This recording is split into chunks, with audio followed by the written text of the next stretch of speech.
Cabinet colleagues, Chairman and members of the Public Service Commission, Head Civil Service and Permanent Secretaries, ladies and gentlemen, a very good evening to everybody. I'm very happy to attend the Administrative Service dinner again. My last occasion was in 2022. It is an important annual event for the Administrative Service to come together, to congratulate those taking on greater responsibilities, to celebrate the contributions of retiring leaders, and to reaffirm what it means to be an administrative officer, serving Singaporeans and Singapore. Let me begin by recognizing the extensive contributions of our former Head Civil Service, Leo Yip, who has retired after 43 years of distinguished and dedicated service. I've known and worked with Leo for many years. He started as a police officer and went on to senior leadership positions in many other agencies. In 2003, following the post-9/11 economic downturn and SARS, Leo set up what was then called the Workforce Development Agency, WDA, to address the urgent need to retrain and reskill our workforce. WDA laid the foundations for today's skills future. As Head Civil Service for nearly a decade, Leo set the tone and expectations for the service. He upheld professional and ethical norms and left no one in any doubt of the standards expected of every officer. He deeply transformed the public service, rejuvenating and refreshing it to deal with new challenges. During COVID-19, Leo led the public service with a steady hand, coordinating response efforts, plugging policy gaps, and directing resources to see Singapore through the pandemic. Leo is well respected as a leader and a mentor. He cares deeply about the development of our public service and has educated and inspired a whole generation of younger officers. My deep appreciation to Leo for your sterling contributions as Head Civil Service. Long may the public service continue to benefit from your expertise and experience as you stay active and contribute in other capacities. You haven't really retired yet.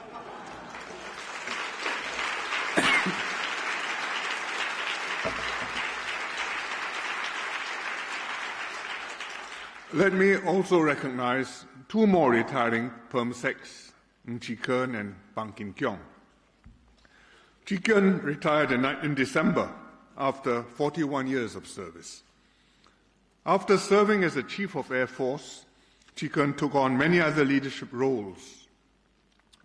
As Director of the Security and Intelligence Division, he did excellent work, putting up well-researched and lucidly written reports and analysis about which, alas, I can say very little tonight. As the first Permanent Secretary for Smart Nation and Digital Government, Chee Khern started us on our digital government journey. He helped form govt and led efforts to create key digital enablers that we take for granted today, such as SingPass and MyInfo. Then, as Perm-Sec for Manpower, he worked closely with the tripartite partners to develop and implement major initiatives like the Platform Workers Act, the Workplace Fairness Act, and our progressive wage models. I thank Chee Khern for his dedication to the service and wish him well in the next chapter of his life. I shall be meeting him soon to discuss the next chapter of his life. Thank you, Chee Khern.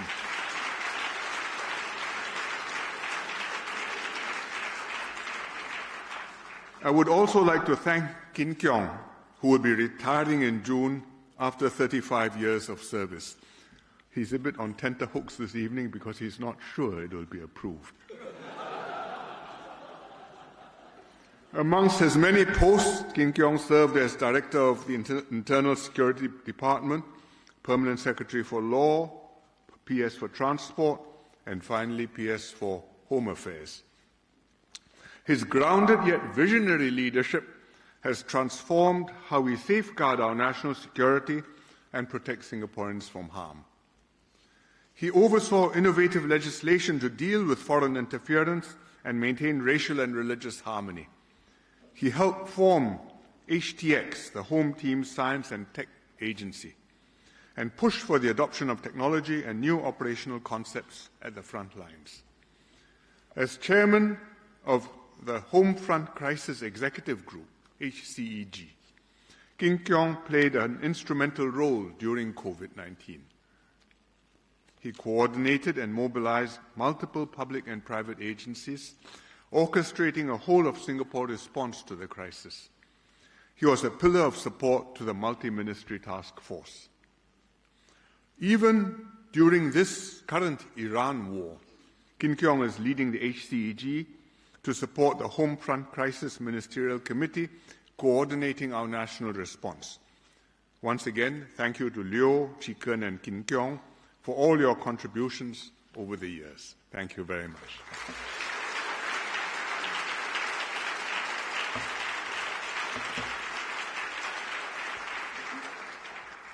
The three retiring PermSecs belong to a team who have contributed greatly to our nation's success by delivering good government for Singapore.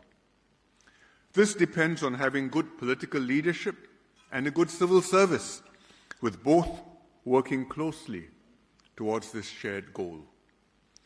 In particular, Singapore relies on a first-rate civil service to develop and implement sound and imaginative government policies and deliver high-quality services to the public. And the administrative service is a critical component of our system. Your role is to be generalists. You are posted to multiple ministries and agencies over your career so that you develop an understanding of different issues and how they relate to one another. You work upwards with the ministers, but also internally with professionals and specialists in your ministry or agency, and laterally with colleagues in other ministries, in order to develop and implement policies, run organizations, deliver results. You are expected to bring diverse experiences and perspectives to bear. You have to see the wider national interest and yet understand the domain issues your ministry deals with. You must appreciate policy implications and trade-offs beyond your departmental concerns and take them into account in your proposals and decisions. But being a generalist does not absolve you from requiring specific expertise or knowledge, or mean that intelligence, drive, and management skills are all you need to be a competent AO. AOs need to acquire a substantial amount of knowledge in order to perform your role. First, you need a broad appreciation of our national circumstances, the state of the world, how Singapore relates to the region and the global economy, how external developments can affect us. You also need to understand our overall national goals and the basic principles on which our government operates, upholding fundamental values like multiracialism, fairness, meritocracy, rule of law, promoting economic growth and social equity, applying sound economic principles to achieve policy objectives, and uplifting the underprivileged through socially inclusive policies. Maintaining the integrity and incorruptibility of government, securing and advancing our interests in a hazardous world. These basic considerations guide all our policies and actions. You have to understand what they are, why they matter, and how to apply them. Second, within your own domains and ministries, you need to understand what the issues and policies are how they came about, the logic underpinning the policies, what we've learnt in implementing them, what their shortcomings are, and most importantly, how we can think about improving them.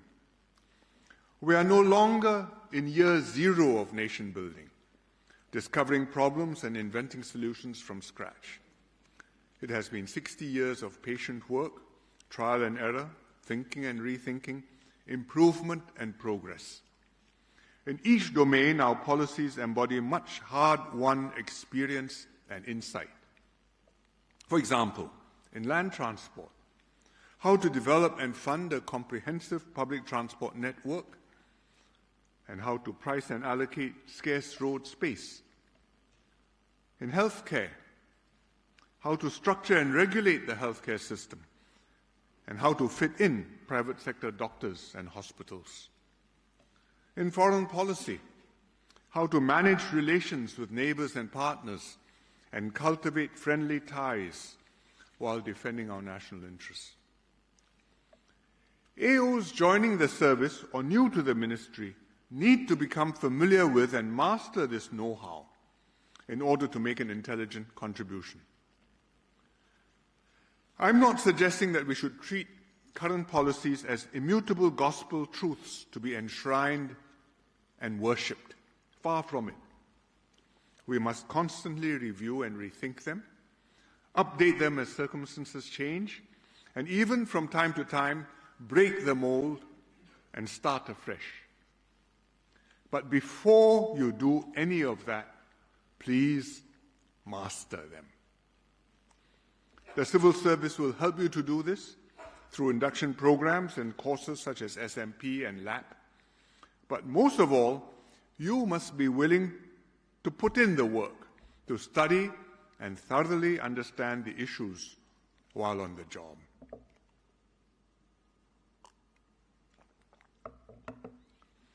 Underpinning the importance of this expertise is the simple truth that there is such a thing as good policy and bad policy. Policies that work and those that don't, policies that are in the national interest and those that are not. Whether or not a particular policy is good for the country is not a subjective matter of opinion. It can be established through a careful study of the issues and objectives, logical analysis, real-life experience, and sound judgment. And we should get the most capable team we can with expertise and commitment to work on our problems and come up with the best policies for the country. In Singapore, this is not a controversial idea, but it has become so in some other countries, especially where the system has faltered, where successive governments have not delivered the results their populations expect, and where the populations have lost trust in individual leaders and parties, or in the entire political class, or the whole elite of these countries, or sometimes in the whole system of government. When this happens, people become disillusioned and bitter. They feel betrayed. They stop believing that the country needs good policies to succeed, or good people to be in charge of it, and that these can be arrived at through cogent analysis and reasoning, and by carefully scrutinizing candidates for public office. They say, I don't understand these matters, nor do I follow the arguments. We've trusted the experts and they've failed us. Enough of experts and expertise. Out with the elites. In their frustration, they then support populist leaders who exploit their anxieties and angst, who peddle simplistic slogans, who advocate going with the gut instead of logical thinking or scientific evidence, and who work up their discontent in order to seize power. Unsurprisingly, this often makes things worse rather than better. And sadly, This seldom causes the public to realize their grievous mistake and conclude that the way out is once again to support good leaders and sound policies to put things right. You've taken the wrong path, you can't turn back. This has happened in quite a few Western countries, even some which were once seen as paragons of democratic virtue and good government. It explains why the anti-vaccination movement and climate change denial have gained momentum in these countries, not to mention anti-globalization. Singapore is not in that tragic situation and must never allow ourselves to get there. We see it as our job as political leaders and civil servants to come up with good policies and implement them well. We tell Singaporeans plainly and honestly about hard realities and the rationale for our policy choices. Singaporeans understand that there is a right approach towards problems and issues and that there's no free lunch. Because of our track record, they generally trust the government to make the correct choices on their behalf, even if it means accepting difficult measures from time to time. We've sustained this for many years, made systematic progress, and steadily improved Singaporeans' lives. And trust is crucial to this virtuous cycle. But good policies do not magically appear out of thin air. We need a high-quality public service to produce and implement them. Equally important are ministers who are as familiar with the issues as their permanent secretaries and who can provide the political inputs and substantive guidance essential to effective policy making. Civil servants cannot get involved in party politics, but being apolitical does not mean being neutral about the direction of the country or the substance of the policies you are in charge of. Your role is not simply to implement whatever policy your ministers decide upon. You must have a view, take a stand, and make considered sound recommendations to the political leadership. Having participated fully in formulating the policies, you must feel responsible for and committed to the policies ultimately adopted. You cannot be indifferent as to whether a particular policy is decided upon or its opposite. Civil servants must have conviction in your policies,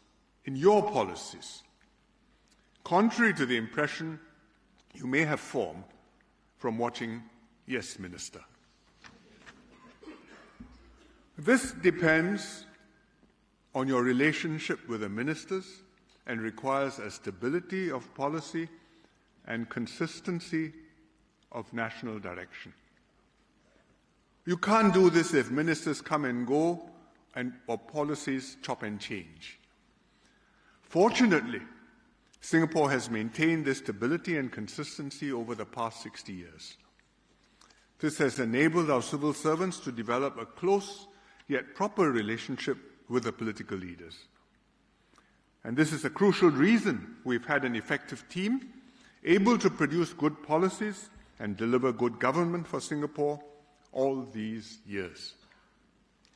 We, both ministers and civil servants, must maintain this ethos of close partnership, conviction and excellence so that we can continue to deliver good government to the country. I recently published an essay on microeconomics and public policy in the Singapore Economic Review Journal. The essay set out how we have used economic laws and market forces systematically and extensively in our policies in order to achieve many social and economic objectives. I gave some examples: public housing, the casino entry levy, pricing of PUB water and the U-Save rebates, the GST tax, and GST vouchers. The implicit premise underpinning the essay is precisely that such a thing as good policy matters exists, and it is the government's job to come up with such policies and implement them. But as several of my readers pointed out, at a more fundamental level, whether or not economically sound policies can be adopted depends on whether such a rational approach to policy making is politically feasible at all. In other words, it depends on getting the country's politics right. The government must be able to win political support for good policies, and voters must be willing to support leaders who advocate for and implement such policies. Otherwise, even the most brilliant policy ideas remain just ideas and simply cannot be carried out, which is unfortunately the case in many countries. As Jean-Claude Juncker, who is a former Prime Minister of Luxembourg and also later European Commission President, famously put it, "We all know what to do, but we don't know how to get re-elected once we have done it." Singapore has been exceptional in avoiding Juncker's dilemma over a long period. We've sustained a virtuous cycle of good politics, enabling good government, for the reasons which I explained earlier. Sustaining this virtuous cycle involves getting a lot of other difficult preconditions right, including upholding absolute integrity and incorruptibility in government, ensuring that elected leaders are working for the people and not for themselves, adopting realistic remuneration policies for public servants and political office holders, and building a highly competent team of political leaders and civil servants who not only have their hearts for Singapore, but are capable of delivering the high quality of government that Singaporeans have come to expect. We cannot assume that all this will just continue happening on its own.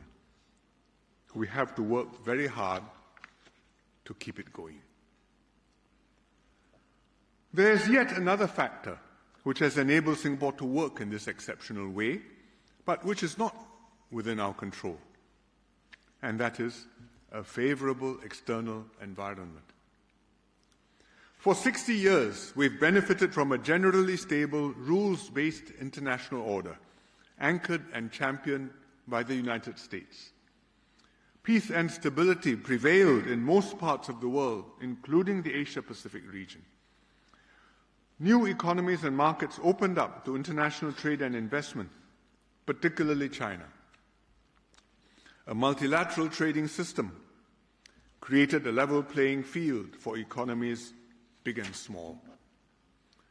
The overall zeitgeist was one of win-win cooperation among countries that basically wished one another well and wished to prosper together. Countries accepted greater interdependence as the way to achieve prosperity and believed that this would reduce the risk of conflict and war.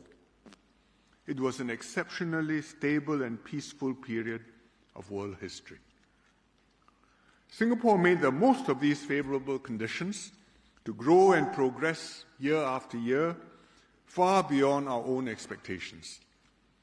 Our rational policies and long-term plans were not derailed by external events, and so the virtuous cycle of good policies and good politics could be sustained. I do not believe the next 60 years will be anything like the last 60. The world is changing fundamentally.